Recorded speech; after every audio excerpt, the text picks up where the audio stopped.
Religion. It's a huge topic, right? It's shaped entire civilizations, started wars, and it's been the inspiration for some of the most beautiful art and deepest philosophy we have. So today, we're going to take a quick tour through the great spiritual traditions that still shape the lives of billions of people. It's a really good question, isn't it? I mean, why so many? From India to the Middle East and everywhere in between, humanity has come up with this incredible variety of ways to understand the world. But why? I think this line from our source material just puts it so beautifully. It frames religions not as a bunch of rigid rules, but as these epic, unfolding stories. All of these different attempts by humanity to figure out what it all means and where we fit in. So why does any of this matter to you and me?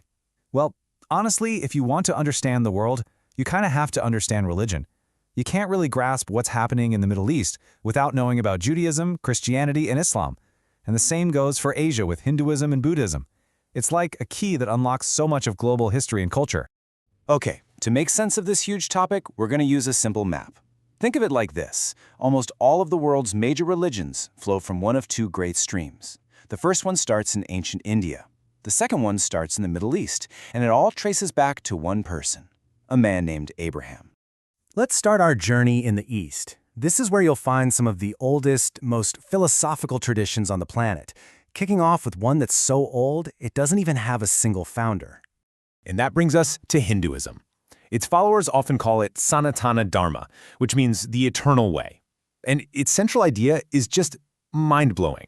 It's the belief in a single ultimate reality called Brahman. Now, the trick is, Brahman isn't a god in the universe. Brahman is the universe and everything in it.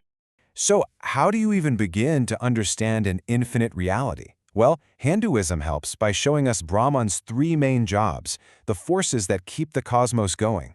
This is the Trimurti. You've got Brahma, and that's different from the big picture Brahman. He's the creator. Then there's Vishnu, who preserves and sustains everything. And finally, Shiva, the destroyer, who clears the way for new life.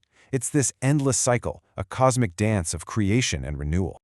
So about 2,500 years ago, there was this prince in India, Siddhartha Gautama, and he was really hit hard by this question. He saw sickness, he saw people getting old, he saw death, and it just shook him.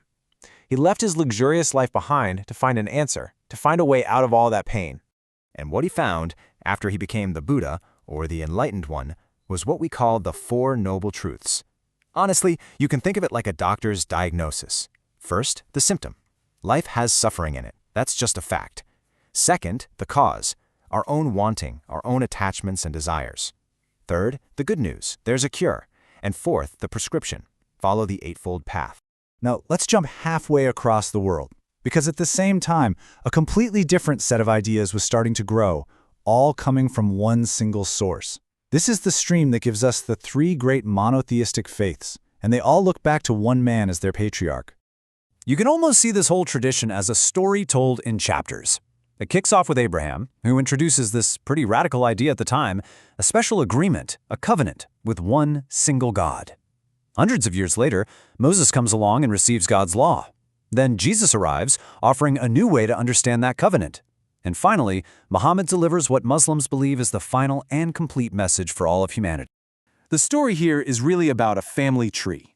Judaism is the ancient root, and growing out from it came two other faiths that would eventually spread to every corner of the globe: Christianity and Islam. Right, so this is a really key point.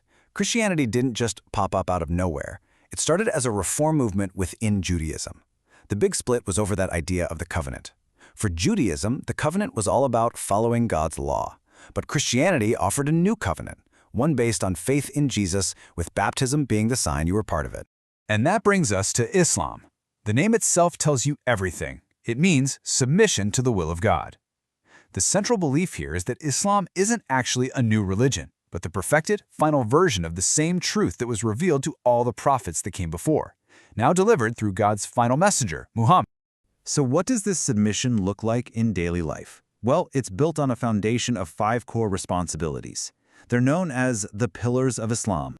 These pillars really give structure to a Muslim's life. It all starts with declaring your faith.